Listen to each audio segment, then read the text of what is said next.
आज हम स्टार्ट करते हैं अपना 19th lecture electricity and magnetism का। लास्ट लेक्चर में हमने डिस्कस किया था मोशनल ईएमएफ के बारे में और उससे पहले हमने फैराडेज लॉ के बारे में पढ़ा था। आज हम डिस्कस करेंगे लेंज़ लॉ। जब हम फैराडेज लॉ पढ़ रहे थे तो वहां पे मैंने ये कहा था कि जो मैग्नेटिक फ्लक्स है, चेंज इन मैग्नेटिक जो मैग्नेटिक फ्लक्स इंड्यूस होता है उसका जो फॉर्मूला था हमने पढ़ा था कि उसमें एक नेगेटिव का साइन आता था। मैंने कहा था कि हम जब 31.3 ये पढ़ेंगे लेंज़ लॉ, वहां पे मैं आपको बताऊंगा कि ये नेगेटिव साइन किस वजह से आया। ठीक है, तो आज ये देखते हैं हम।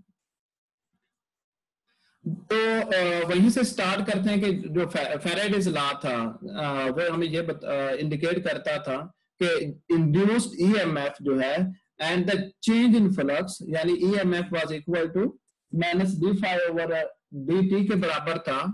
तो वहां पे हमने ये बात की थी कि ये माइनस का जो साइन है ये किस वजह से आता है वो हम देखेंगे कि ये हमने वहां पे फैराडेज लॉ में देखा कि इंड्यूस्ड ईएमएफ और जो चेंज इन फ्लक्स है, चेंज इन मैग्नेटिक फ्लक्स, ये इन दोनों के जो अलजेब्रिक साइन है वो ऑपोजिट है। वो क्यों ऑपोजिट है वो इस लेक्चर में देखेंगे।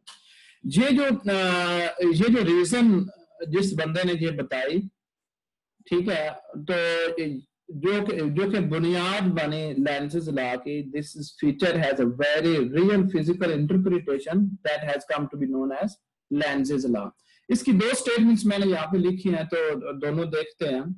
तो पहली स्टेटमेंट ये है कि the induced current in a loop is in the direction that creates a magnetic field that opposes the change in magnetic flux through the area enclosed by the loop। ठीक है, second statement इससे जरा आसान है, वो आप कोशिश करें समझें। जो फर्स्ट स्टेटमेंट है, ये हम अगली एग्जांपल जो फिगर मैंने यहाँ पे प्लेस की है उस फिगर से मैं आपको समझाऊंगा। ठीक है, सेकंड स्टेटमेंट देखें बेटा कि an induced electric current flows in a direction such that the current opposes the change that induced it। ठीक है, कि इसका मतलब क्या है कि जो इंड्यूस करंट है, जैसे हमने लास्ट टाइम एक लूप लिया था, बल्कि एक कंडक्टिंग बार ली थी जिसे हम मूव करवा रहे थे ऑन द रेल्स। ठीक है, और उन दोनों रेल्स को एक रेजिस्टर से मिलाया हुआ था, कनेक्ट किया हुआ था। और जो वहां पे हमने ये देखा था, जब कंडक्टिंग बार को रेल के ऊपर मूव करवाते हैं राइट वर्ड, तो उसमें चार्जेस जो हैं, पॉजिटिव और नेगेटिव चार्जेस, वो क्या सेपरेट हो जाते हैं, अकोमोडेट हो जाते हैं at the ends of the conductor, या अपर और लोअर साइड पे अकोमोडेट हो जाते हैं। उस अकोमोडेशन ऑफ चार्जेस की वजह से हमने कहा था वहां पे इलेक्ट्रिक फील्ड भी पैदा होती है और ईएम, और वो चार्जेस की जो सेपरेशन है that causes a current in the loop। अगर सर्किट क्लोज है तो फिर वहां पे क्या होगा कि करंट फ्लो करेगा। ठीक है, लास्ट लेक्चर में हमने ये बात देखी थी। ठीक है, तो इसे कहते हैं कि ये इस कंडक्टर के मोशन की वजह से ये करंट उसके अंदर इंड्यूस हो गया, या जब जिस साइड, दोनों साइड अपर और लोअर साइड जो थी, इस दोनों साइड्स में जो पोटेंशियल का डिफरेंस आ गया है, ये डिफरेंस असल में इंड्यूस हुआ है due to the motion of the conducting bar in the presence of magnetic field. ठीक है, तो ये अच्छा, अब हम इस लेंज़ लॉ की तरफ आते हैं। ये जो इंड्यूस्ड करंट है, इसकी डायरेक्शन हम ये बता रहे थे कि जो ईएमएफ इंड्यूस होता है वो ईएमएफ इंड्यूस्ड और जो rate of change in magnetic flux है उनके साथ जो अलजेब्रिक साइन है वो अपोजिट होते हैं। यही स्टेटमेंट भी बता रही है। ये ऐसे क्यों है, ठीक है, ये हमने इस डिस्कशन में आज हम देखेंगे। ठीक है, तो ये स्टेटमेंट ये बताती है कि an induced electric current flows in a direction, जो करंट इंड्यूस होता है वो उस डायरेक्शन में फ्लो होता है कि वो डायरेक्शन कौन सी, कि जो करंट, ये जो करंट है ये अपोज करे अपोज करे, जिसकी वजह से ये करंट पैदा हुआ है, ये जिसकी वजह से ये करंट इंड्यूस हुआ है। हमने देखा कि जो करंट इंड्यूस होता है that is due to the change in magnetic flux. अब जो मैग्नेटिक हम इंड्यूस्ड करंट की वो डायरेक्शन होगी कि जो मैग्नेटिक फ्लक्स में जो चेंज आ रही है उसको अपोज किया जाए। ठीक है, अब हमें ये देखना है कि ये जो चेंज रेट हम कहते हैं change with respect to time, जो चेंज आ रही है ये दो तरह की चेंज हो सकती है। ये चेंज जो है ये भी चेंज हम उसको भी कहेंगे जब मैग्नेटिक फ्लक्स बढ़ रहा हो। ठीक है, मैग्नेटिक फ्लक्स बढ़ेगा तो भी हम कहेंगे कि चेंज आ गए फ्लक्स में। ठीक है, ये कम ज्यादा हो या कम हो, दोनों सूरतों में चेंज है। इसका मतलब ये है कि जब फ्लक्स ज्यादा हो तो इंड्यूस्ड करंट की वजह से जो मैग्नेटिक फ्लक्स पैदा हो वो उस कमी को उस कमी या ज्यादती को बैलेंस करे।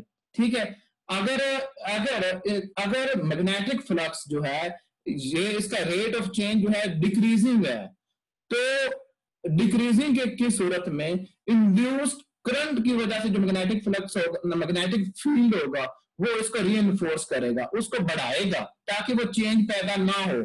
इसी तरह अगर मैग्नेटिक फ्लक्स में चेंज आती है यानी मैग्नेटिक फ्लक्स बढ़ जाता है, उस केस में क्या होगा, करंट की डायरेक्शन, इंड्यूस्ड करंट की बात कर रहा हूं, इंड्यूस्ड करंट की डायरेक्शन वो होगी कि ये जो ज्यादती हुई है मैग्नेटिक फ्लक्स में इसको रोका जा सके, इसको काउंटर बैलेंस किया जा सके। ठीक है, तो ये स्टेटमेंट थी अब इसके सामने। अगली फिगर में इस अगली पेज पे देखते हैं, वहां पे ये क्लियरली बताया हुआ है। यहां पे ये बताया हुआ है इस फिगर में, देखें बेटा कि जो इंड्यूस करंट है, इंड्यूस करंट जो मैंने अभी आपको बात समझाई, the induced current tends to keep the original magnetic flux through the loop. मतलब लूप के अंदर, लूप ये जो ऊपर लूप दिखाया गया कंडक्टिंग लूप, इसमें मैग्नेटिक फ्लक्स चेंज हो रहा है, किस वजह से, इस मैग्नेट के मूव होने की वजह से। इस रिंग के अंदर जो करंट की जो डायरेक्शन होगी वो इस तरह होगी कि इस जो चेंज इन फ्लक्स है उसको काउंटर बैलेंस किया जा सके। ठीक है, अब यहाँ पे देखें आप जो करंट की डायरेक्शन आप फाइंड कर सकते हैं कि अगर फॉर एग्जांपल ये जो मैग्नेट है उस रिंग के करीब जा रहा है, मतलब फ्लक्स बढ़ रहा है। जब फ्लक्स बढ़ रहा है तो ये करंट जो इंड्यूस हुआ है इस रिंग के अंदर, इसके मैग्नेटिक फील्ड की डायरेक्शन हम फाइंड पहले करेंगे कि क्योंकि ये फ्लक्स बढ़ रहा है, इस इंक्रीज को रोकने के लिए जो मैग्नेटिक फील्ड पैदा होगा इस रिंग के अंदर, वो उसके मुताबिक इस करंट की डायरेक्शन होगी। ठीक है, मिसाल के तौर पर इस रिंग के अंदर करंट इंड्यूस हो गया। अगर करंट इंड्यूस हुआ, सब चार्जेस मूव किए, जब चार्जेस मूव करते हैं हम कहते हैं उसके साथ मैग्नेटिक फील्ड एसोसिएटेड होता है। तो मैग्नेटिक फील्ड की आप राइट हैंड रूल से करंट की डायरेक्शन आप दोनों तरह लगा के चेक कर लें कि इसकी डायरेक्शन काउंटर क्लॉकवाइज होगी या फिर क्लॉकवाइज होगी। ठीक है, इसकी वो डायरेक्शन होगी जिस करंट की डायरेक्शन वो वाली होगी कि इससे जो मैग्नेटिक फील्ड पैदा हो। हेलो जी,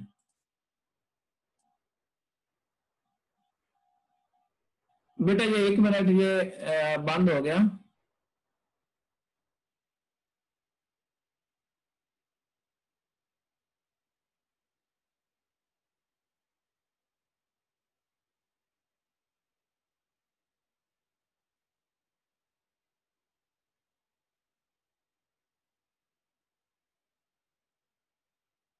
अच्छा जी बेटा, वो थोड़ा सा मसला था इसमें कंप्यूटर में। बेटा देखिए आवाज आ रही है, मैसेज करें, कोई बच्चा मैसेज करके बताए कि आवाज आ रही है।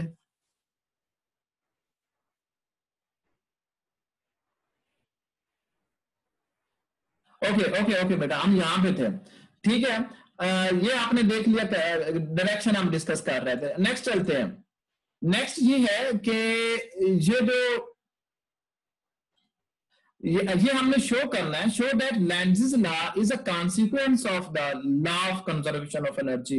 ये मैं एंड पे बताऊंगा। ये अगर मैं आपसे पेपर में क्वेश्चन पूछूं कि आप ये शो करें कि जो लेंज़ेस लॉ है, Lenz's law is a consequence of the law of conservation of energy, फिर आपने ये बातें लिखनी होगी जो अभी हम करेंगे।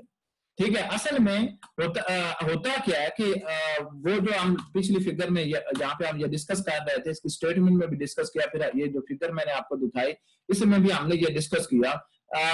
हम ये डिस्कस कर रहे थे कि करंट की यही डायरेक्शन क्यों होती है, ठीक है, या जो जिस तरह फैराडेज लॉ में बताया था कि इंड्यूस्ड ईएमएफ जो है that is equal to minus d phi over d t. वो माइनस का साइन क्यों था, वो अपोजिंग साइन क्यों था, वो हम डिस्कस कर रहे थे। वो हमें आगे जो हम पढ़ेंगे कंजर्वेशन ऑफ एनर्जी, वहां से हमें क्लियर होगा। हम ये शो करेंगे कि ये जो लॉ है this is the consequence of the law of conservation of energy. इसके लिए हम ये करते हैं कि हम वही एग्जांपल ले लेते हैं जो पिछले लेक्चर में हमने पढ़ी थी मोशनल ईएमएफ में। ठीक है, वही कंडक्टिंग बार, वही रेल और उसको कनेक्ट किया हुआ है थ्रू अ रेजिस्टर, वही हम फिगर दोबारा कंसीडर करते हैं। ठीक है, हम जब ये फिगर ये देखें बेटा, ये फिगर हम कंसीडर करते हैं, हम ये कहते हैं ए फिगर में ये दिखाया हुआ है कि वही सारी सिचुएशन है, दोबारा बताने की मेरे ख्याल जरूरत नहीं है कि मैग्नेटिक फील्ड अप्लाई किया हुआ है इनटू द पेज और ये रेल्स है और रेल्स, दोनों रेल्स को कनेक्ट किया हुआ थ्रू अ रजिस्टर और उसके ऊपर एक कंडक्टिंग बार जो है ये राइट वर्ड मूव कर रही है और इसको मूव एक्सटर्नल एजेंट यानी अप्लाइड फोर्स की वजह से ये मूव विद वेलोसिटी v कर रही है। जब ये मूव करेगी तो हमने ये बात पढ़ी थी लास्ट लेक्चर में कि फ्लक्स चेंज होगा। वो फ्लक्स किस वजह से चेंज होगा, वहां पे हमने ये शो किया था कि ये जो इसका हम इस लूप का एरिया कैलकुलेट कर लेंगे, क्योंकि इस बार की जो लंबाई थी कंडक्टिंग बार की, ये इसे हमने रिप्रेजेंट किया था एल के साथ और इसकी जो पोजीशन थी रेल के ऊपर ये हमने रिप्रेजेंट की थी एक्स के साथ और इसका जो एरिया आ गया था वो एक्स एल आ गया था। ठीक है ना। हाँ, जब ये एरिया बढ़ेगा, जब ये राइट वर्ड मूव कर रही है तो इसका एरिया बढ़ेगा। एरिया बढ़ने का मतलब है फ्लक्स बढ़ेगा। फ्लक्स किसके बराबर, phi is equal to B dot A या बी डॉट डी आपने पढ़ा था। बी तो यहाँ पे कांस्टेंट है, बी इनटू द पेज है। ठीक है, अब एरिया इसका बढ़ेगा तो फ्लक्स बढ़ेगा। अब हमें ये देखना है कि अगर कंडक्टिंग बार राइट की तरफ मूव कर रही है, राइट की तरफ मूव करने से इस सर्किट का एरिया या इस लूप का एरिया बढ़ेगा। ठीक है, एरिया के बढ़ने से क्या होगा, मैग्नेटिक फ्लक्स भी बढ़ जाएगा। अब हमने ये देखना है कि ये कंडक्टिंग बार में या इस सर्किट के अंदर जो करंट फ्लो करेगा वो ऐसी डायरेक्शन में फ्लो करेगा कि इस चेंज को अपोज करे, इस चेंज को अपोज करे। ठीक है, अब यहाँ पे ये दिखाया हुआ, बल्कि क्योंकि यहाँ पे वही राइट हैंड रूल की मदद से हम फाइंड कर लेंगे कि अगर ये करंट की डायरेक्शन ये हो तो मैग्नेटिक फील्ड की डायरेक्शन क्या होगी इस इंड्यूस्ड करंट की वजह से जो मैग्नेटिक फील्ड पैदा होगा। हमें अगर यहाँ पे मैं वो बात दोबारा राइट हैंड रूल दोबारा नहीं बताऊंगा क्योंकि ये हम काफी दफा पढ़ चुके हैं। तो यहाँ पे हमें ये बात ध्यान में रखनी है, चूंकि मैग्नेटिक फ्लक्स बढ़ रहा है, अगर मैग्नेटिक फ्लक्स के बढ़ने को रोकना है तो क्या हम ऐसी डायरेक्शन में करंट पैदा होगा, करंट की डायरेक्शन ऐसी होगी कि इसके जो इंक्रीज है इस इंक्रीज को अपोज करे मतलब ये जो पहले मैग्नेटिक फील्ड अप्लाई किया हुआ है इसकी उल्टी डायरेक्शन में मैग्नेटिक फील्ड पैदा हो। और वो किस केस में उल्टी डायरेक्शन कौन सी होगी, जहां पे इनटू द पेज अप्लाई किया हुआ मैग्नेटिक फील्ड। ठीक है, इनटू द पेज अप्लाई किया, कब इस मैग्नेटिक फील्ड को अपोज करेगा, जब out of the page magnetic field पैदा हो ड्यू टू इंड्यूस्ड करंट।